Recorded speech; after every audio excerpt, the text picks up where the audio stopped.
Nothing unusual, right? Well, that's what I thought until last Tuesday night. Let me tell you a story that'll make you question everything you know about our universe. I was responding to what seemed like a routine call. Someone reported strange lights in an abandoned field. Usually that means teenagers with flashlights or maybe a car with its high beams on. As I pulled up to the location, my radio started crackling with static. You know that feeling right before a massive thunderstorm? Multiple that by 1,000. My skin was tingling, and the hairs on my neck stood straight up. Then I saw it, a massive disc-shaped object, hovering silently about 50 feet above the ground. The lights weren't just bright, they were almost intelligent. They seemed to pulse with purpose, like they were communicating. Before I could even reach for my radio to call it in, this beam of light, and I mean the most brilliant, pure light you've ever seen, just enveloped my ambulance. Next thing I know, I'm floating.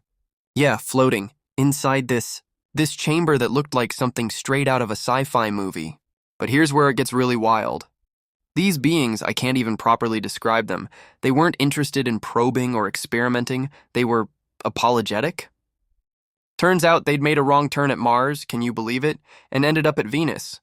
They needed someone with medical knowledge to help one of their crew members who'd gotten sick from the Venusian atmosphere. So there I was, using my paramedic skills to treat an alien on Venus.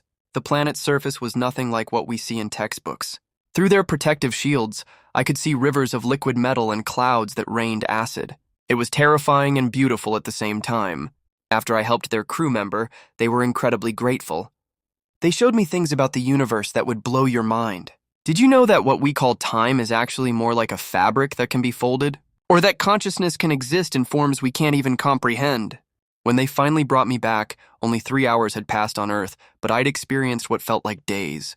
They erased all physical evidence of the encounter, but they let me keep my memories. They said humans needed to know that we're not alone, but we need to discover the truth gradually. So here I am, still working my regular shifts, still responding to regular emergency calls. But every time I look up at the night sky, especially toward Venus, I can't help but smile.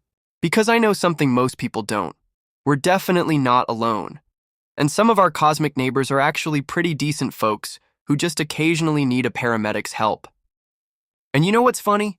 Now, whenever I get a call about strange lights in the sky, I pack an extra medical kit, just in case my space friends need another house call.